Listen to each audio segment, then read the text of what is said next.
447 BC. An army marches with confidence, unaware that a deadly ambush waits just beyond the hills. Before the day is over, Athens will suffer one of its most devastating defeats. Dust rises from 1,000 marching sandals, and the Athenian hoplites move in tight formation through unfamiliar Boeotian soil. Their bronze shields catch the sunlight, but the men do not know that hidden eyes already watch their every step from the ridges above. General Ptolemades rides at the front, confident, almost careless, believing this campaign will end in another quick Athenian triumph. He does not yet know that within hours his name will be remembered, not for victory, but for catastrophe. The road narrows near Coronea, hemmed in by hills, and somewhere among the trees, Boeotian exiles and their allies wait in silence. Spears rest against shoulders, breath is held, and the ambushers watch the Athenian column stretch out, vulnerable and unaware. Then, without warning, the hillsides erupt with shouting men, and the Athenian formation shatters under the sudden, crushing assault. Before we witness how this slaughter unfolds, we must step back to understand how Athens ever marched into this deadly trap. If stories of ancient warfare and hidden ambushes grip you, hit like now, because this journey into classical Greece has only begun. Years earlier, Athens stands as the dominant power of Greece, its navy ruling the seas, its wealth flowing from the Delian League. Under the guidance of Pericles, Athens has grown bold, extending its influence far beyond the islands and coastlines it once controlled. Boeotia, the fertile region north of Attica, has long resisted Athenian dominance, its cities proud, independent, and deeply distrustful of Athenian ambition.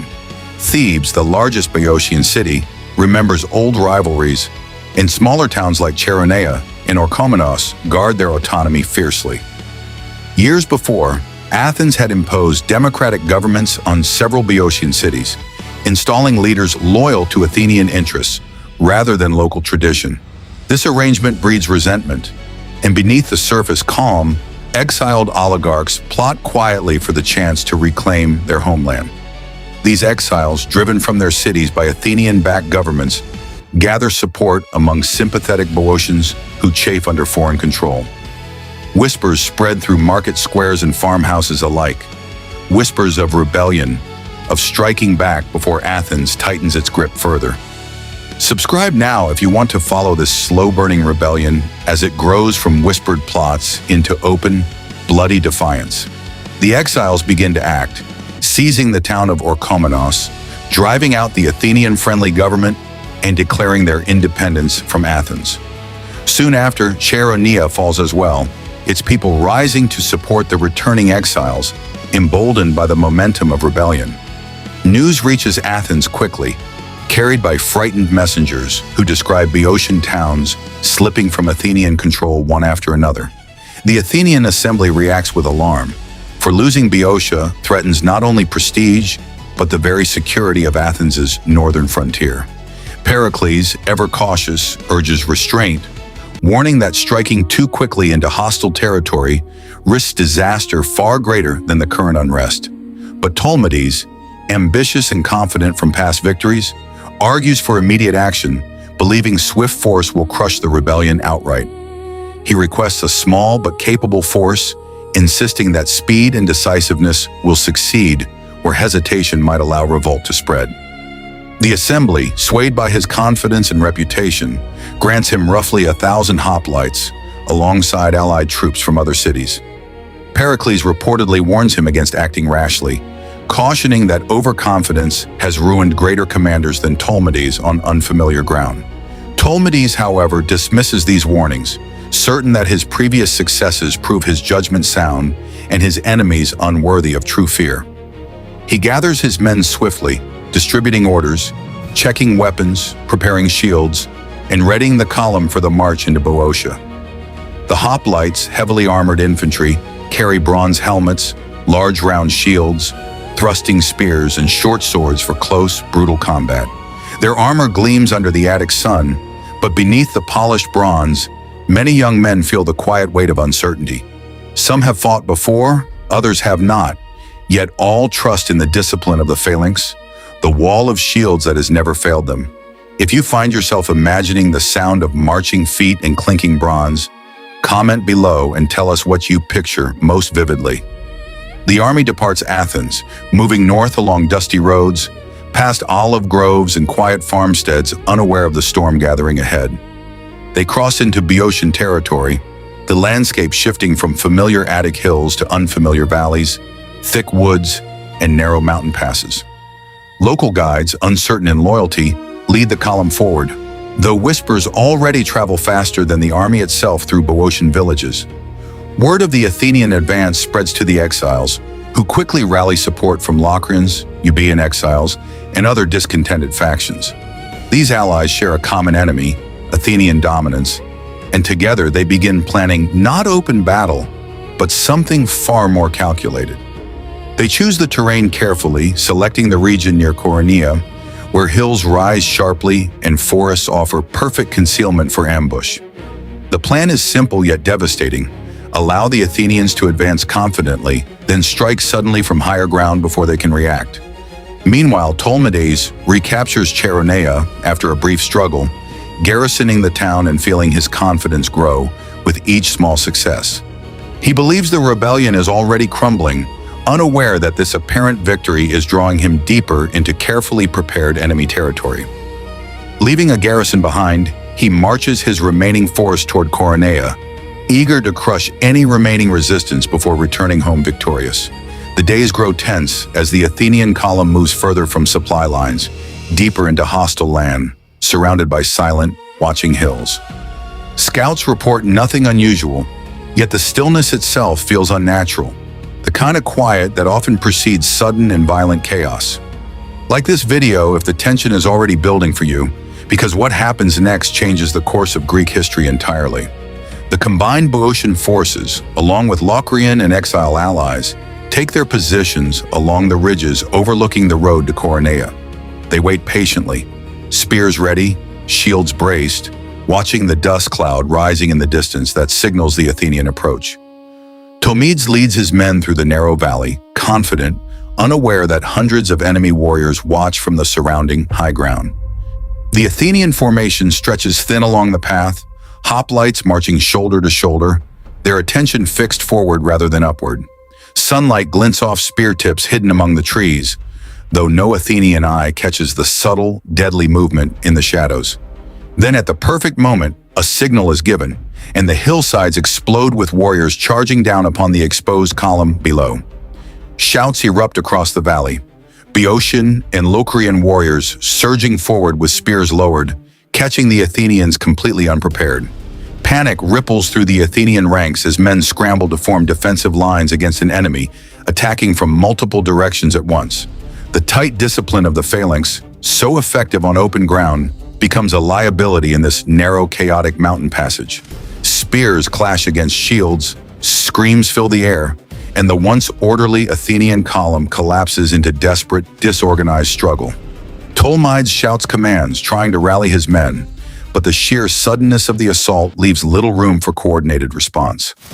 Athenian soldiers fight bravely, but they are outmaneuvered, surrounded, and pressed from higher ground where the enemy holds every advantage. Blood soaks the dry earth as men fall on both sides, though the ambushers' advantage grows heavier with every passing moment. Some Athenians attempt to retreat, but the narrow terrain traps them, turning withdrawal into a deadly, disorganized scramble for survival. Ptolemades himself falls in the chaos, struck down while attempting to hold his collapsing formation together against overwhelming pressure. His death spreads instantly through the ranks, and with their commander gone, Athenian resistance begins to crumble even further. Subscribe if you want more brutal, historically accurate battle documentaries like this one, because the fighting here is far from finished. Boeotian and allied warriors press their advantage, cutting down fleeing soldiers, while others are captured alive amid the surrounding confusion. The battlefield becomes a scene of desperate individual struggles, small groups of Athenians fighting back-to-back against relentless attackers. Some manage brief moments of resistance, forming small shield clusters, but they are quickly overwhelmed by the sheer weight of numbers. Others break entirely, scattering into the hills, some escaping through sheer luck, others captured and dragged before enemy commanders. The screams of the wounded echo through the valley, mixing with the shouts of victorious warriors, claiming Boeotian soil once again.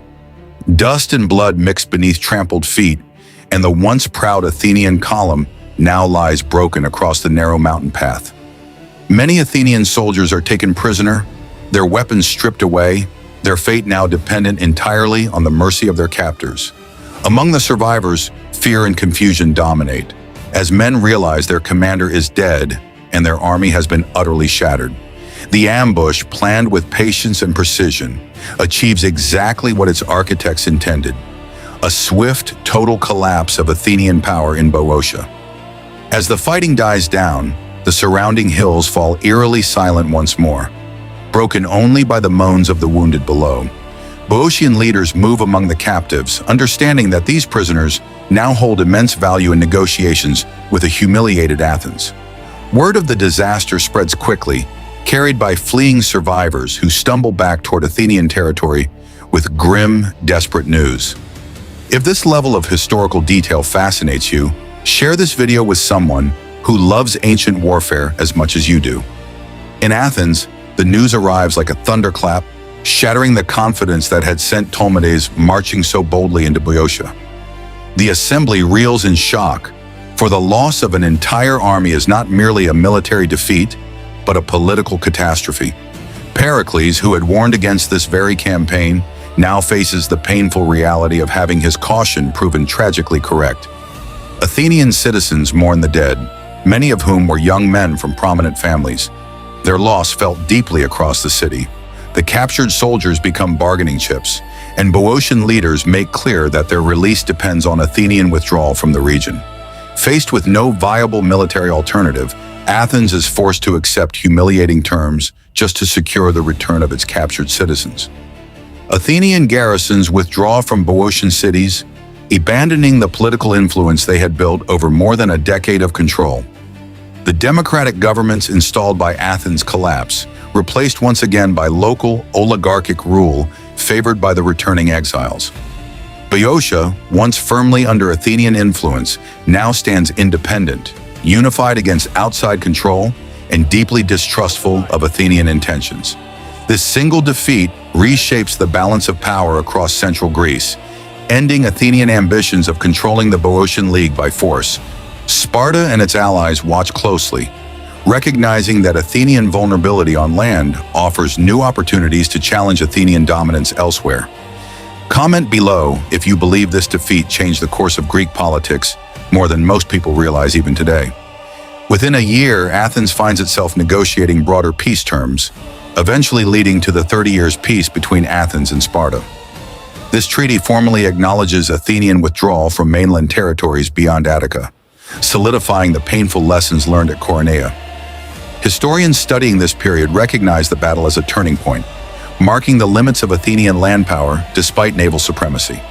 The defeat demonstrates that Athens, however dominant at sea, remains vulnerable when fighting on unfamiliar terrain against determined local resistance.